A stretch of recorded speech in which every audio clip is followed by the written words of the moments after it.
Good morning, and thank you for joining us today for the Hovnanian Enterprises Fiscal 2021 Third Quarter Earnings Conference Call. An archive of the webcast will be available after the completion of the call and run for 12 months.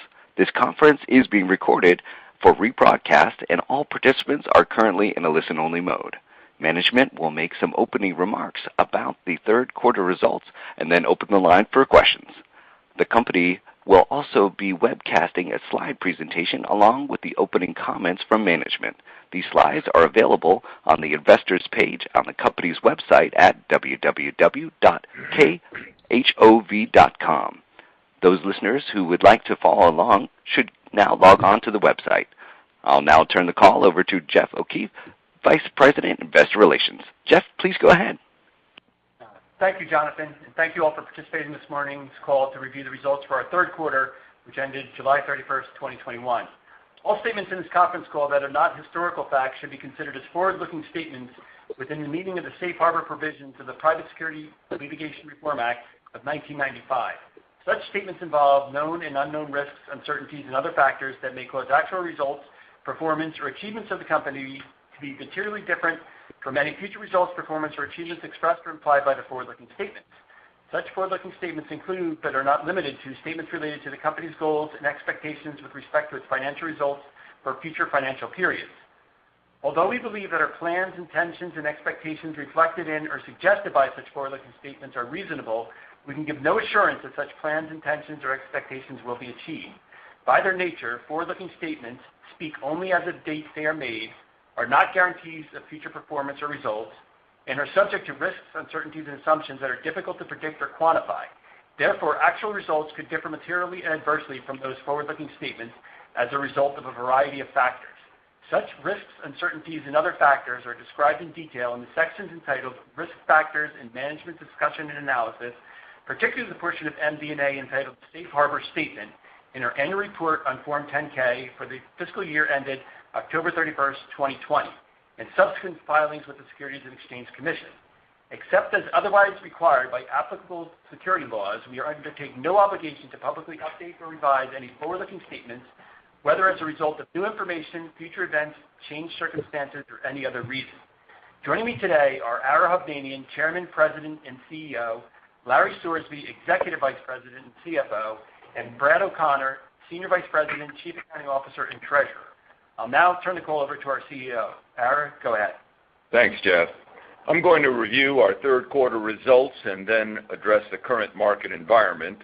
As usual, Larry Sorsby, our CFO, will follow me with more details, and we'll open it up for a little Q&A. On slide 5, we compare our third quarter results to the guidance we gave on our last conference call.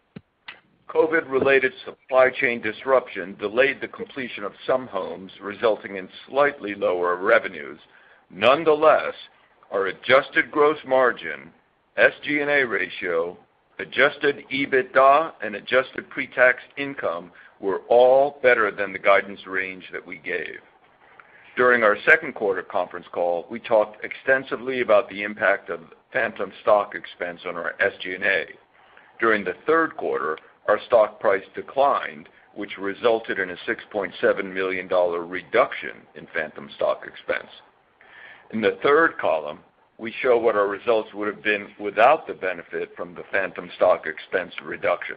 Without that benefit, we still beat our guidance for SG&A, adjusted EBITDA, and adjusted pre-tax profit. Gross margin was not affected. Moving on to slide 6, we show year-over-year comparisons for our third quarter performance metrics. Given the supply chain disruptions and labor shortages we've all experienced as an industry, we're pleased with our strong performance in the third quarter.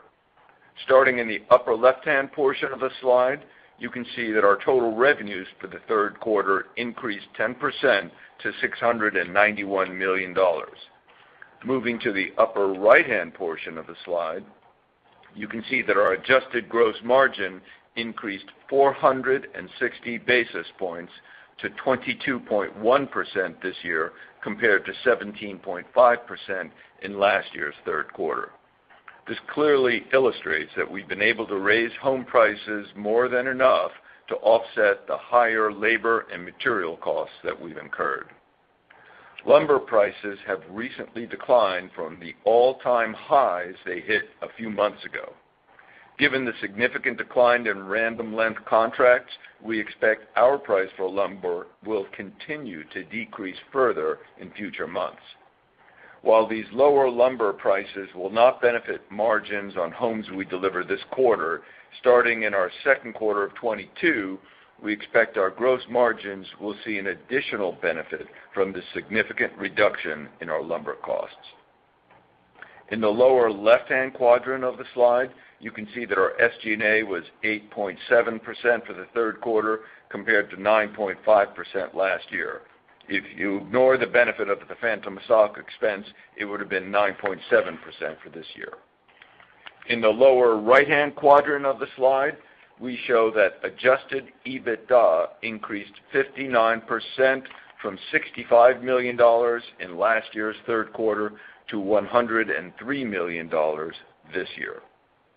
On slide 7, you can see that our adjusted pre-tax income improved to $63 million compared to $15 million of profit last year. On slide 8, we show that our net income for the third quarter of 21 was $48 million compared to $15 million in the same quarter last year. Moving now to the sales environment. On the right-hand portion of slide 9, we show contracts per community for the third quarter in each of the last 3 years. You can see that our sales pace jumped 75% from a historically normal pace in 2019 to a white-hot pace in 2020. Remember, this was just after the March and April lull in sales because of COVID and before we started to increase prices aggressively and began to meter sales. Our contracts in this year's third quarter were better than 2019, but far below 2020. The sales pace we achieved in the summer of 2020 was unsustainable. We've been saying for some time now that comparisons would be very difficult because of the white-hot sales pace that we saw last year. Further to the left, we show that the average for the third quarter from 1997 through 2002 was 11.4. That was a time that was neither a boom nor a bust for the housing industry.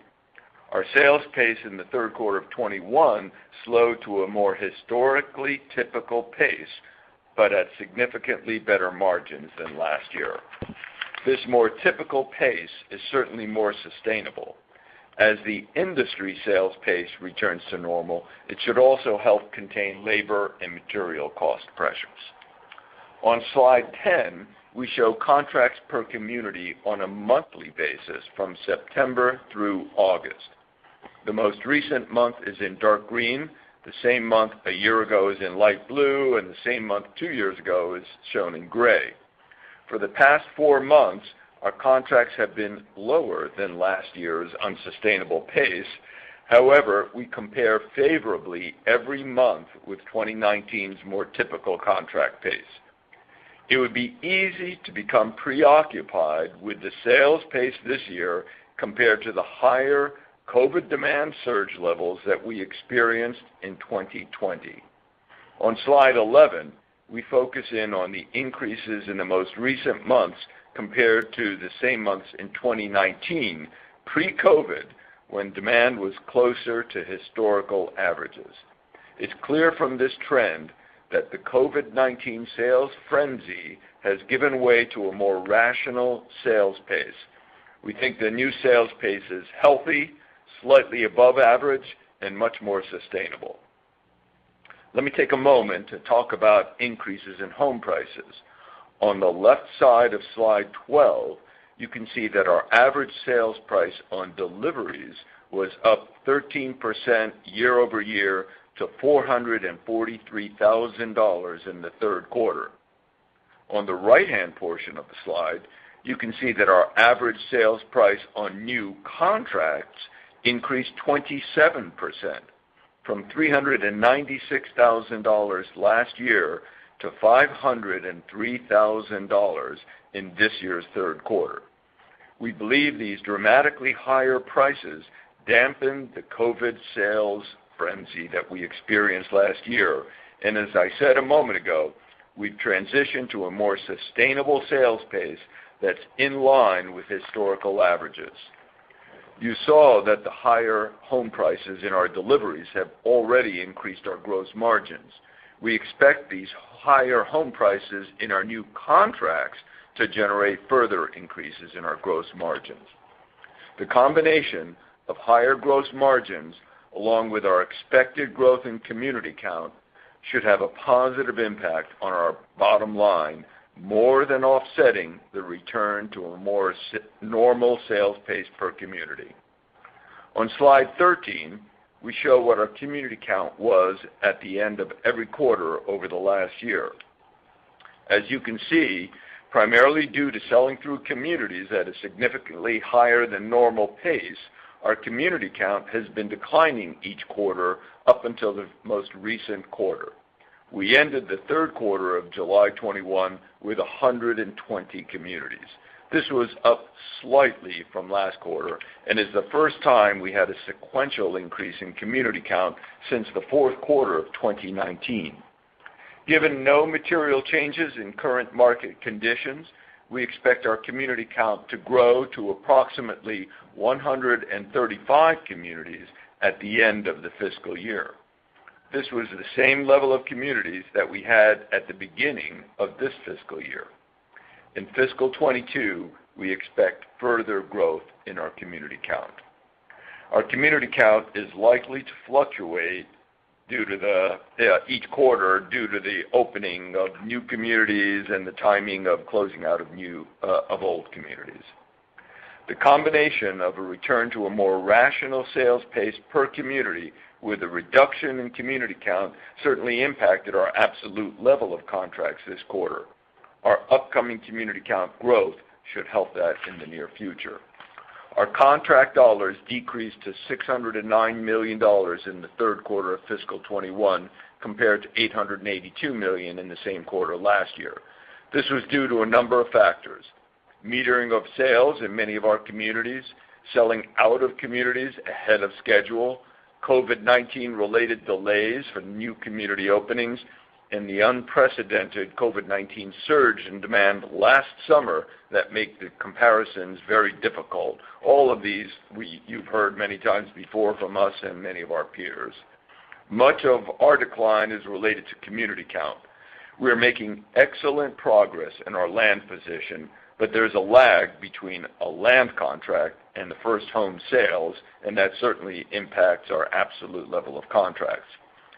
As we'll discuss later in our presentation, we project a return to last year's community this year end, our fiscal year end, and we've increased our lots controlled by 20% over the past year.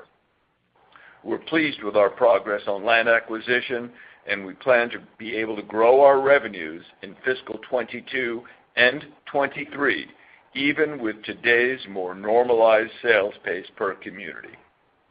The supply chain disruptions, along with shortages of labor, have led to longer cycle times. These cycle time increases vary from market to market and product to product, but when you look at the average for the entire company, cycle times have increased about 30 to 45 days. The average house that should take 4 months to build is now taking 5 to 5.5 months to build, but we've already built these new cycle times into our guidance.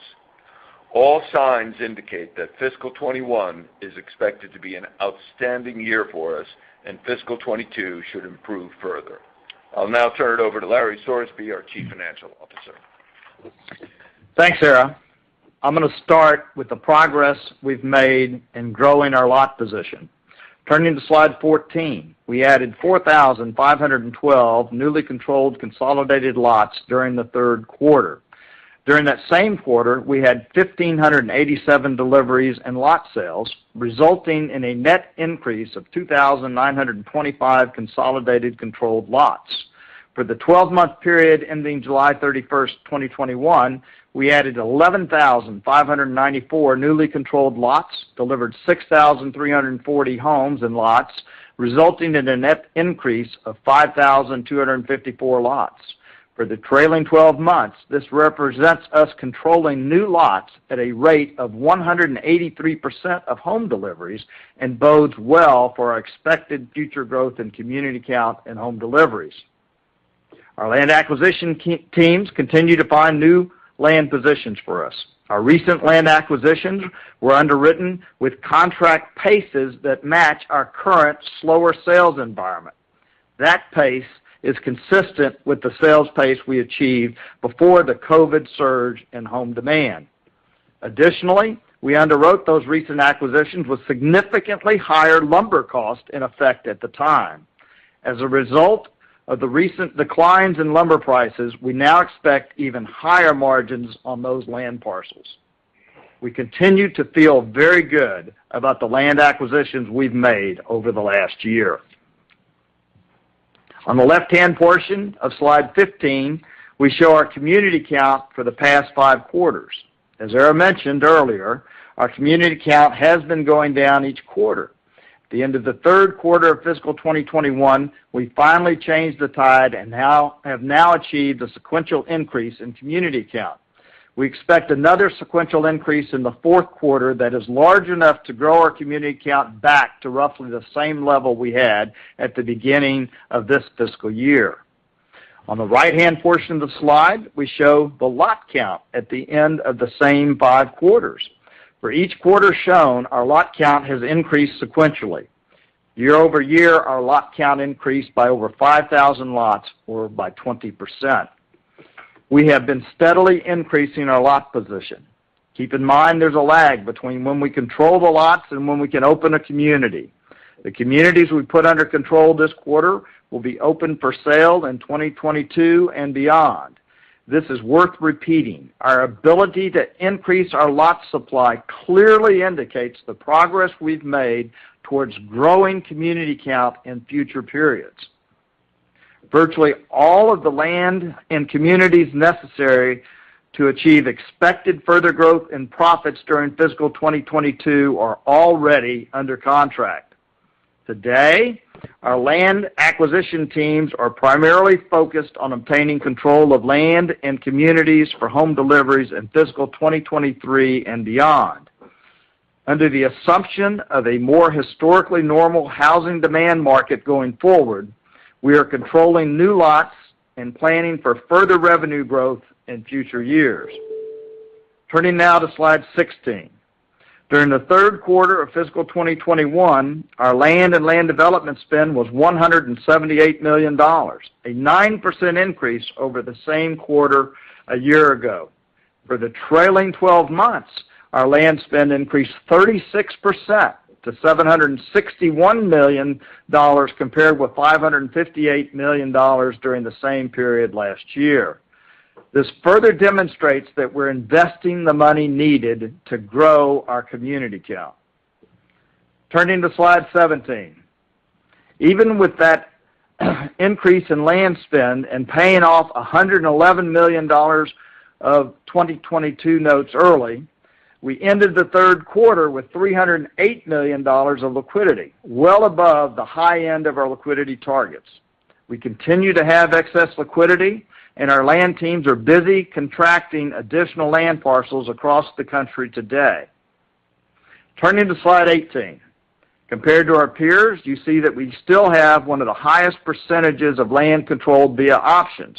We continue to use land options whenever possible in order to achieve high inventory turns, enhance our returns on capital, and to reduce risk. We're pleased to control 66% of our land through options, which is up from 61% in the same quarter 1 year ago. Looking at our consolidated inventories in the aggregate, including the $98 million of inventory not owned, we have an inventory book value of $1.3 billion, net of $158 million of impairments. Turning now to slide 19. Compared to our peers, you see that we continue to have the second highest inventory turnover rate for the trailing 12-month period. Our inventory turns were 20% higher than the next highest peer below us. High inventory turns are a key component of our overall strategy. Turning now to slide 20. As we promised, now that we've achieved a sustainable level of higher profitability, we are now focused on repairing our balance sheet. On this slide, we show our debt maturity ladder at the end of the third quarter. On July 31st, 2021, we paid off in full 1 year early $111 million of our 10% senior secured notes due July 2022 at par.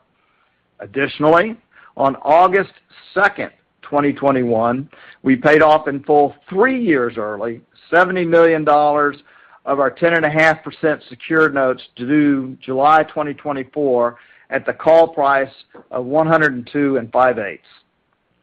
We believe that we should be able to refinance our currently undrawn revolving credit facility ahead of its maturity in the first quarter of fiscal 2023. This facility is at the very top of our capital structure. After that, we don't have any debt coming due until the first quarter of fiscal 2026.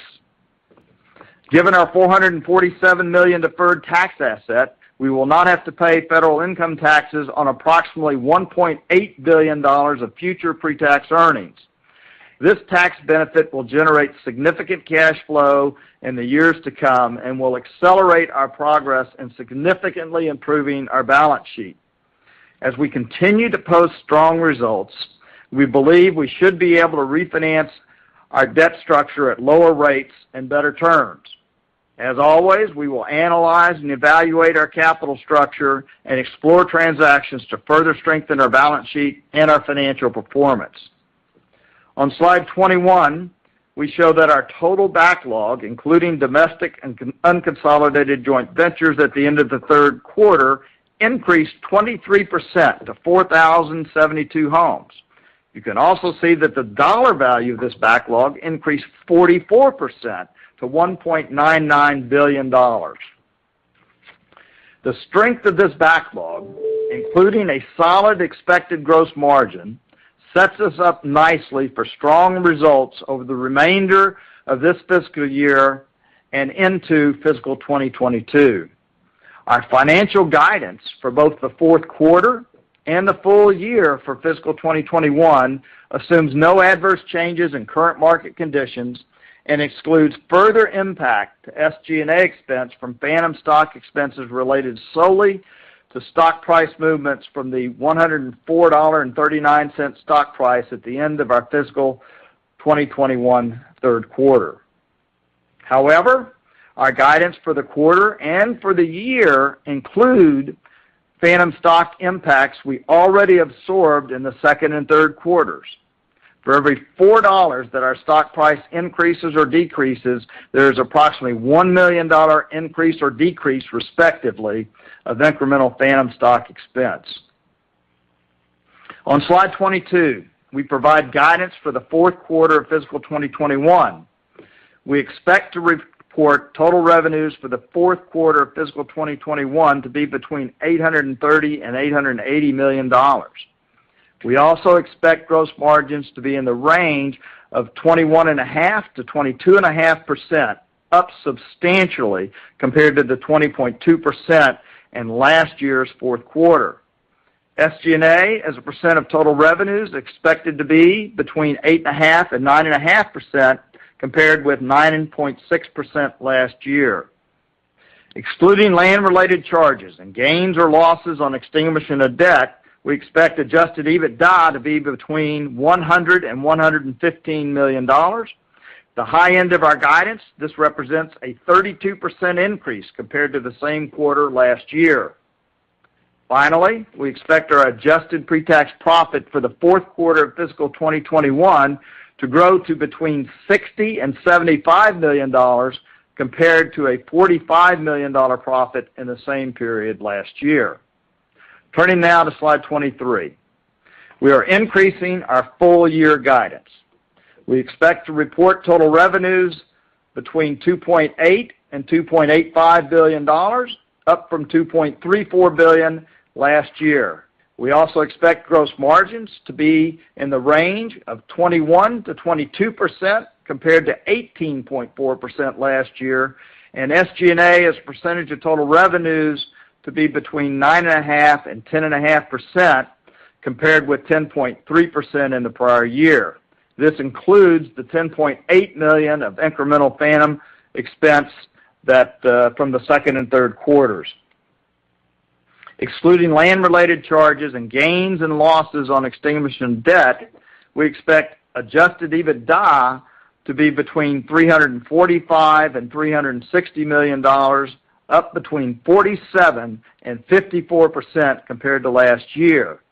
Finally, we expect our adjusted pre-tax profit for fiscal 2021 to grow to between $175 and $190 million, up an amazing 243 to 273% compared to last year's earnings. This is an increase from our previous guidance of $150 to $170 million.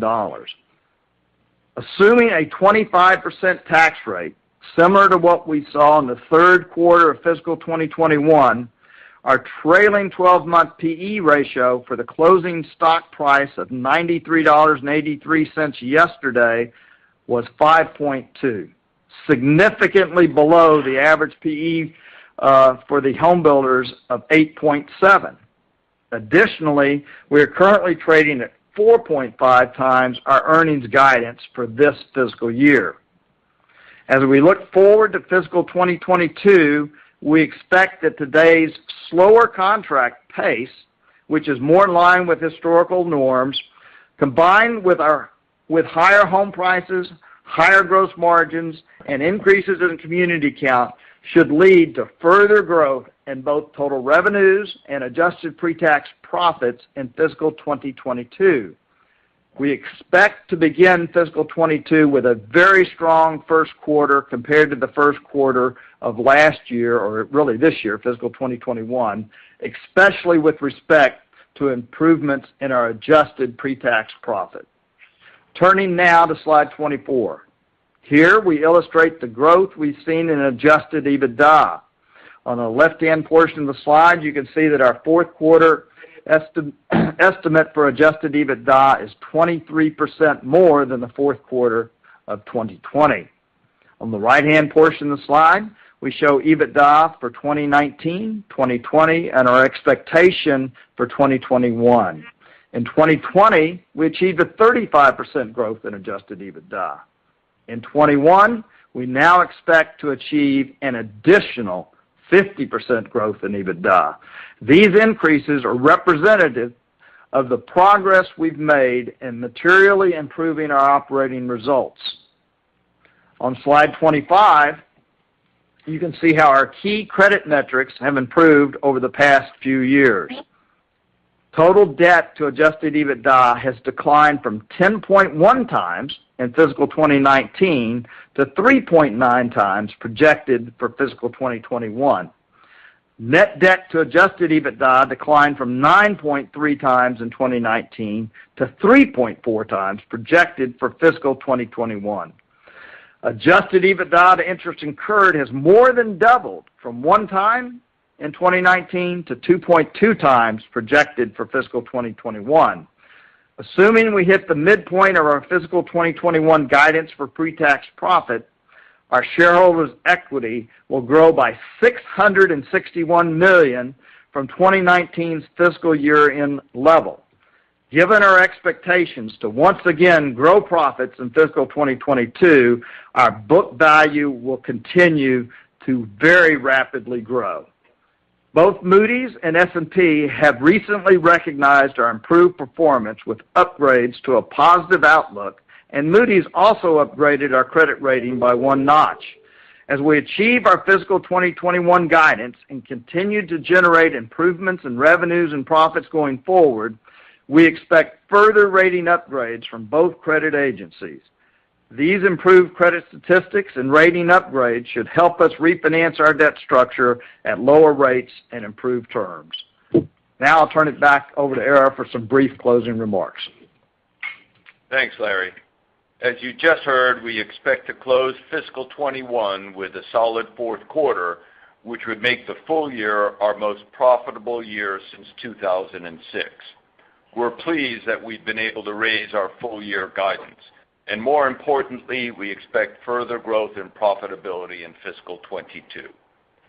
Heading into the COVID-19 frenzy that the entire home building industry experienced, we clearly did not have enough new communities in our land pipeline to open fast enough to replace the communities we sold out much more rapidly than we expected.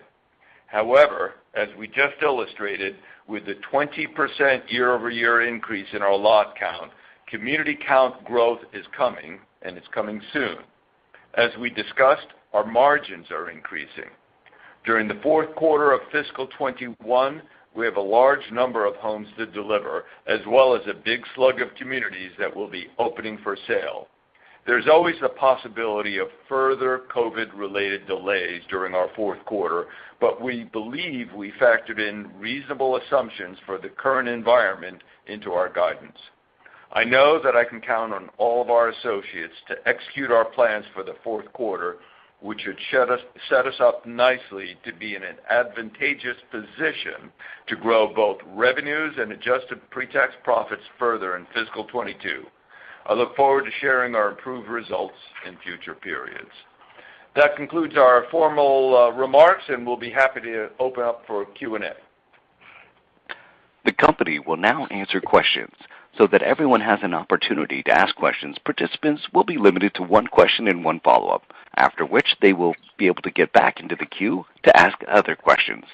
We will now open the call to questions. If you have a question at this time, please press star then one on your touch-tone telephone. If your question has been answered and you'd like to remove yourself from the queue, please press the pound key. Our first question comes from the line of Alex Barron from Housing Research Center. Your question, please. Hey, guys.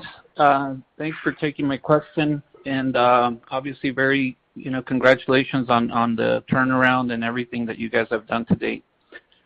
Thank you. I wanted to ask about the prospects of refinancing some of your debt, which obviously right now debt is very low rates for most other builders. Kind of wondering, if that's something that's already in the works, and if so, are you also planning potentially to raise equity as part of some transaction like that?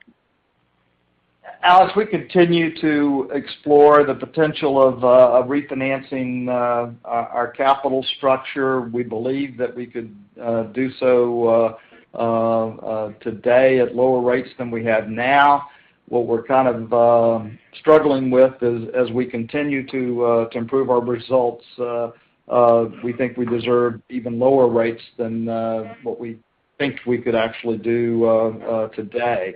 So we're kind of balancing the timing of when to do it.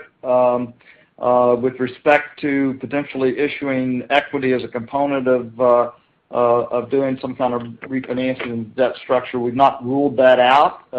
And if we could issue a modest amount of equity to get a significantly lower rate and completely refinance our entire capital structure, I think it's something we would give serious consideration to.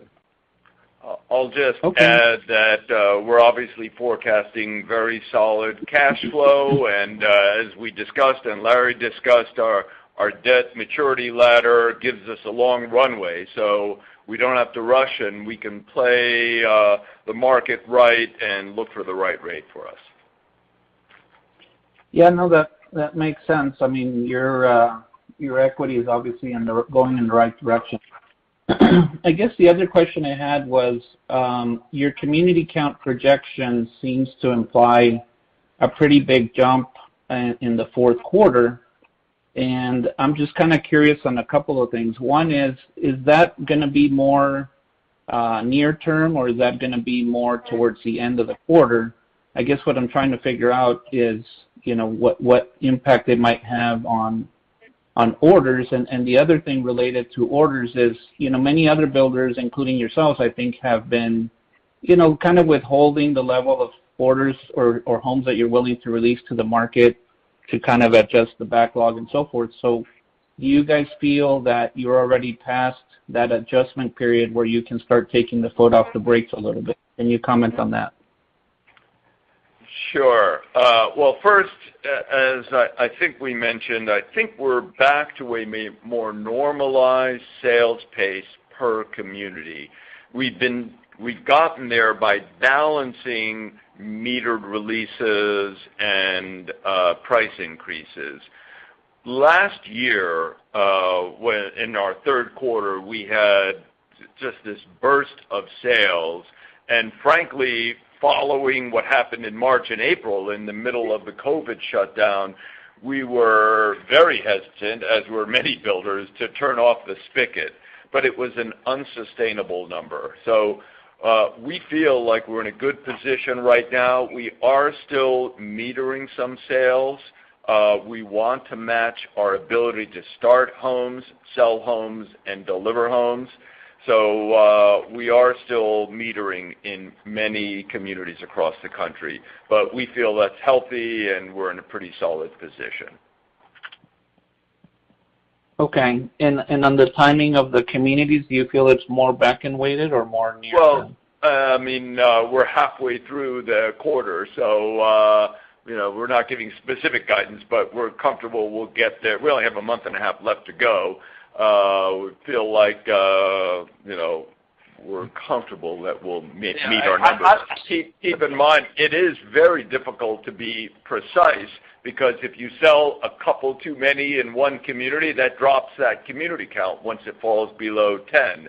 If there's a 2-week delay in opening a new community, it can throw it into the next quarter. So it's always very tricky to Alex, to try to give you a little clarity, if I were sitting in your shoes, and we're not giving you specific guidance on this point, I'd wait it a little bit to the second half of the quarter rather than the first half. Got it. And if I could ask one more, obviously supply chain issues have been a big deal, in the last few months.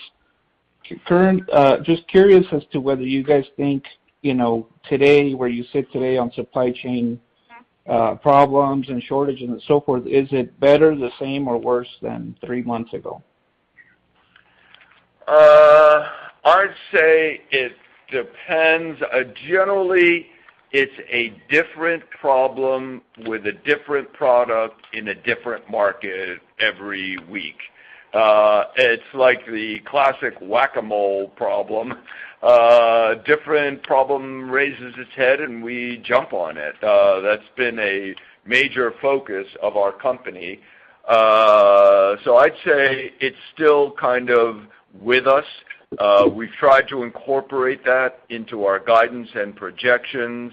Our cycle time is still running higher, as we mentioned earlier. We expect at some point, as all of the builders catch up on their starts and as sales for everyone start to return to normal levels, that some of the shortages and the labor shortages as well as material shortages will calm down and return to normal, and that we'll be able to get back to regular cycle times. Great. I'll get back in the queue. Thank you. Thank you. Thank you. Once again, ladies and gentlemen, if you have a question at this time, please press star then 1 on your touch-tone telephone. And our next question comes from the line of Vincent Foley from Barclays. Your question, please. Morning, guys.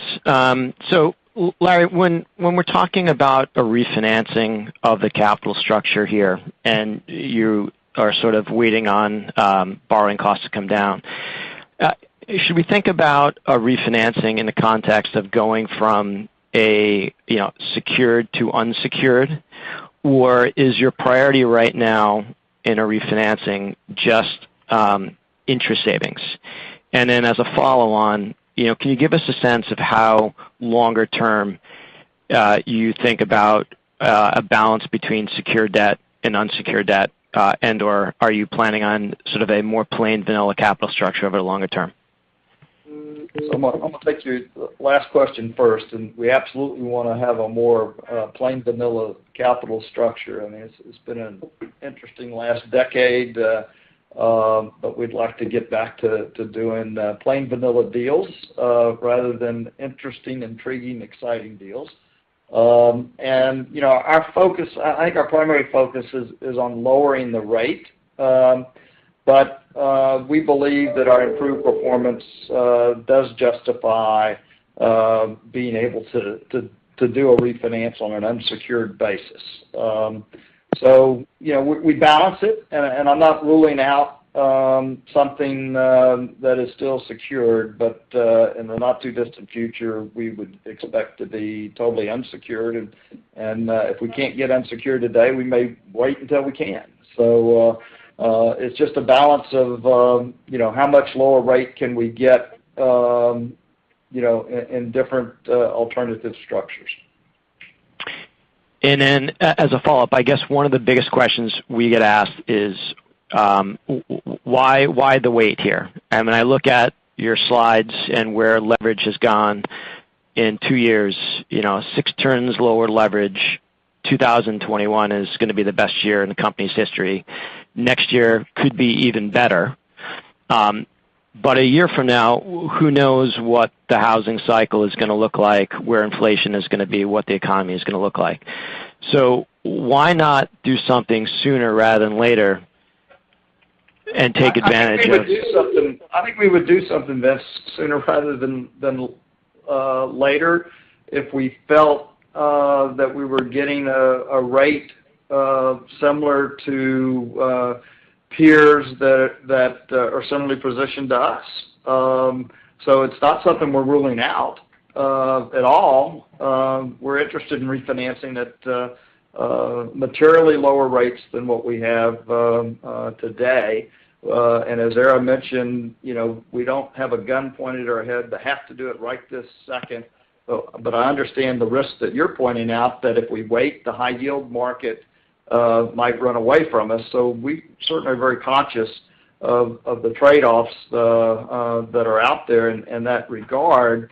But we believe as we continue to post very strong results, including this third quarter and now the fourth quarter projection, the full year is going up, that the debt market should be giving us additional credit. And as we see that additional credit come in the form of being able to do a deal at more attractive rates, we're not ruling that out at all. We may well do so.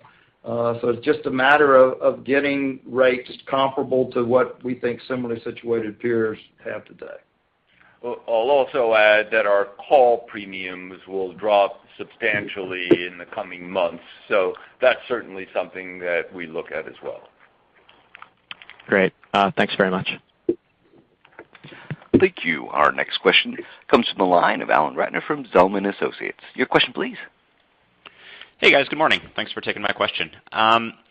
So, just curious, moving away from the balance sheet a little bit, just curious, are you guys involved at all in the build for rent space?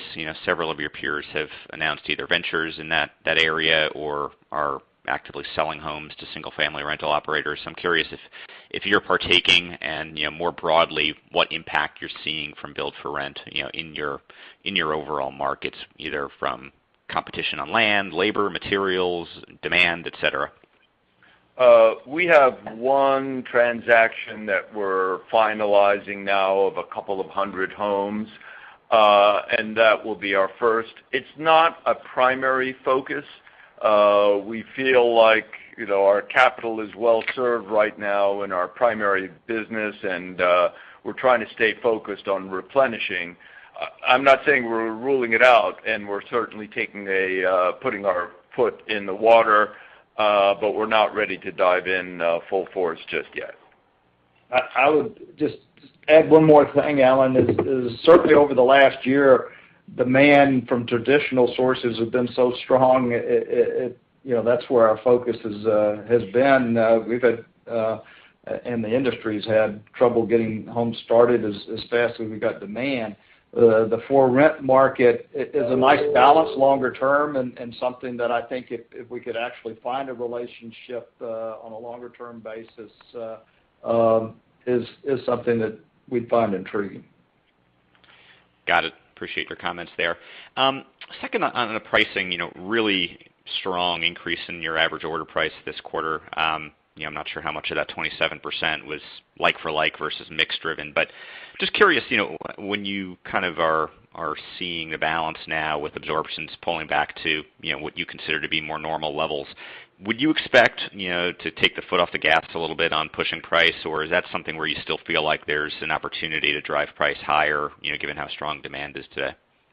I'd say we're back to more normalized pricing reviews. There was a point in the last 6 months we would need to raise prices every week or two, or even every sale or two, because lumber costs were going up, and that was really a cost concern. I'd say right now we're back to a normal environment, so I don't think I would expect the kind of price increases that we've witnessed over the last year.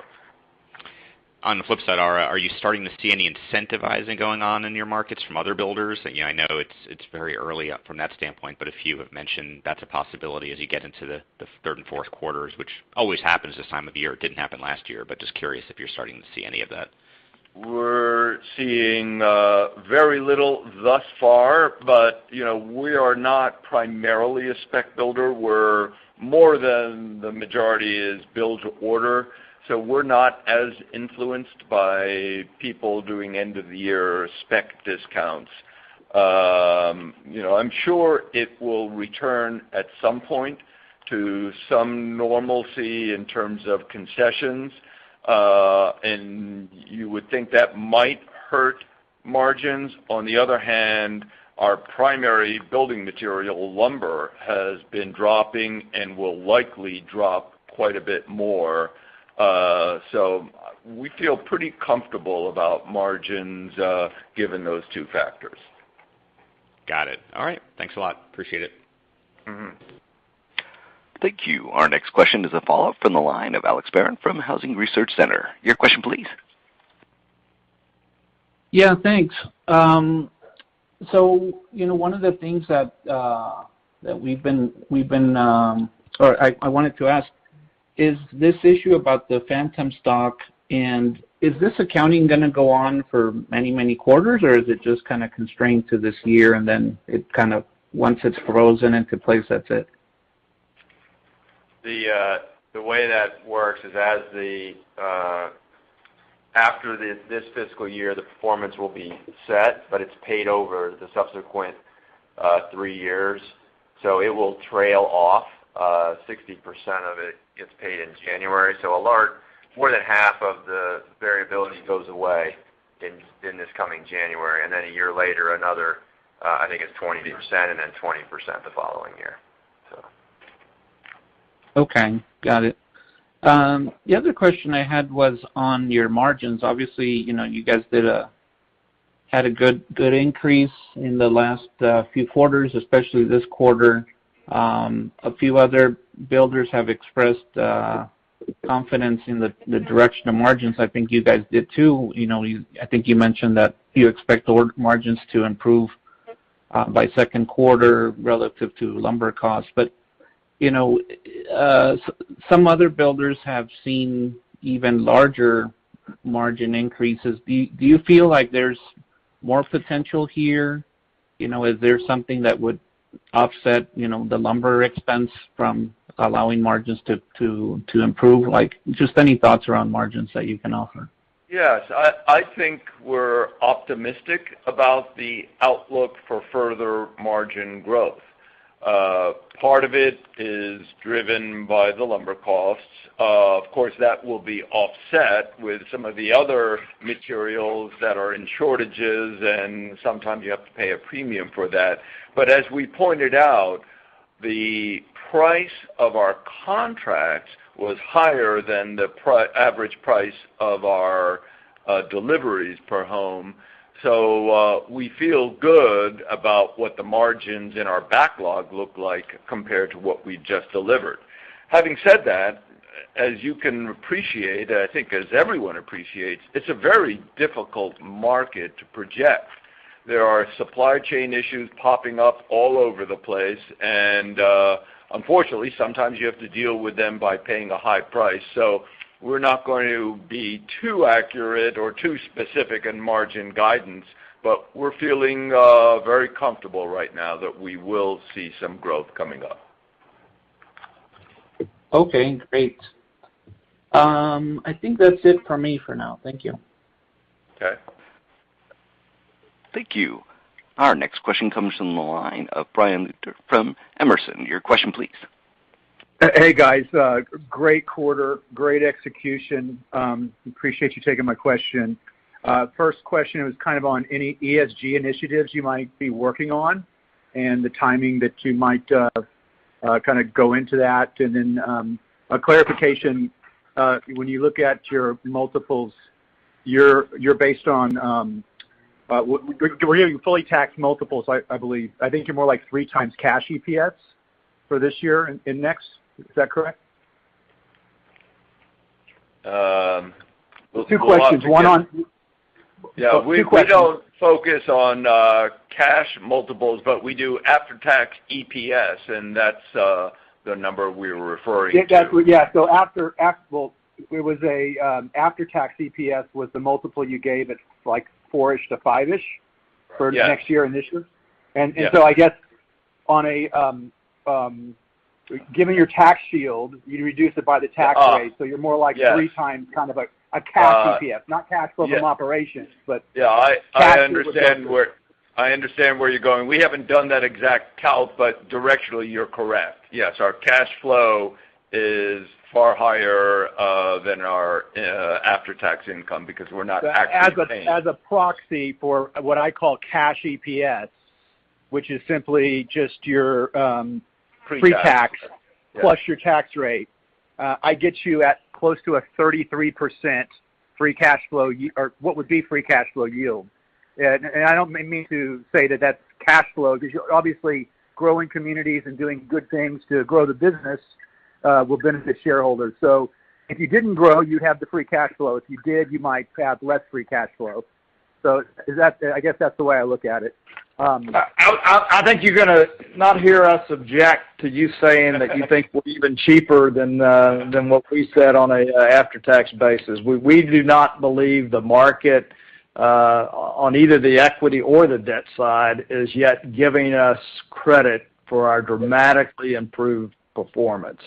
But we think as we continue to improve, we'll make believers out of both the debt market and the equity market, and there's upside. I will add two other points. The PE is one focus. Some analysts are focused on price to book. Our book value, we've obviously increased our projection for this year. That will increase our book value at year end if we perform there. And we're giving guidance that we expect to improve on that next year. It's the law of small numbers to some extent. Our book value is going to be rising rapidly, and we think we will be an opportunity from that perspective by the time we complete 22, and we've got $2 billion of backlog, so we're well on the way for fiscal 22. I think you had a second part to your question. Yes, ESG, yes.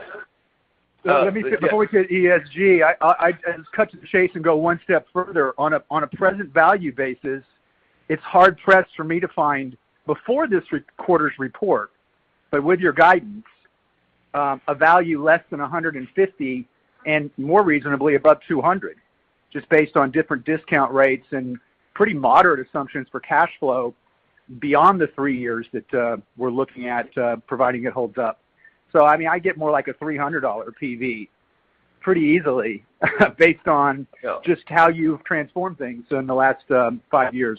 I was out there visiting you guys 5 years ago. I think you had $2.5 billion in debt, and you're looking like you're going to be closer to 1.25 net by year end, October, a couple months, right? Anyway, the ESG, great job. The ESG question, as people are, investors are so concerned about, ESG these days.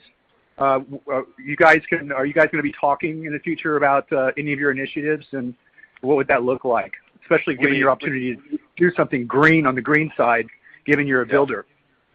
That's a well-timed question. It's actually something we're very focused on. It's on our agenda for the full board to discuss, and I think you'll be seeing a lot of information about our ESG efforts in this year's proxy and soon in the near future as well on our website. Perfect. I'll get back in the queue for a follow-up unless you want to just take it off the cuff right now. You can take one more. Go ahead.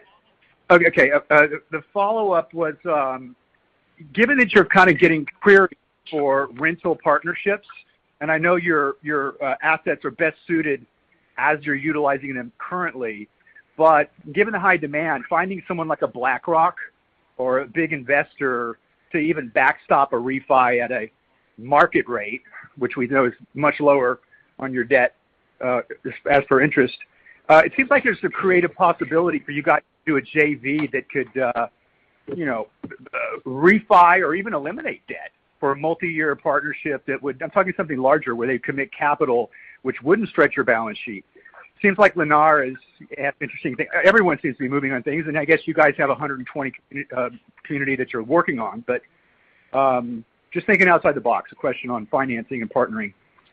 No, I think maybe what you're touching on is what we've been doing historically, continue to do, and perhaps will grow, is land banking, to where it takes less and less of our capital, meaning that we can do more with the same capital and grow. We've not really explored a joint venture that, at least that we've thought of anyway, that would transform our ability to refinance our debt structure at lower rates. But if there's someone interested in having a discussion with us, we'd love to have it. Sounds great, guys. Thanks. Keep executing. Incredible quarter, and thanks for the guidance. You bet. Thank you. Thank you. This does conclude the question and answer session of today's program. I'd like to hand the program back to our Hovnanian for any further remarks. Thanks very much, and we're pleased with the quarter. We're amazed at what our team has been able to accomplish all around the country, particularly given all the chaos and turmoil that COVID has created. We're proud of our results. We look forward to giving better results, and we'll look forward to entering 22 with a bang. Thank you. This concludes our conference call for today. Thank you all for participating, and have a nice day. All participants may now disconnect.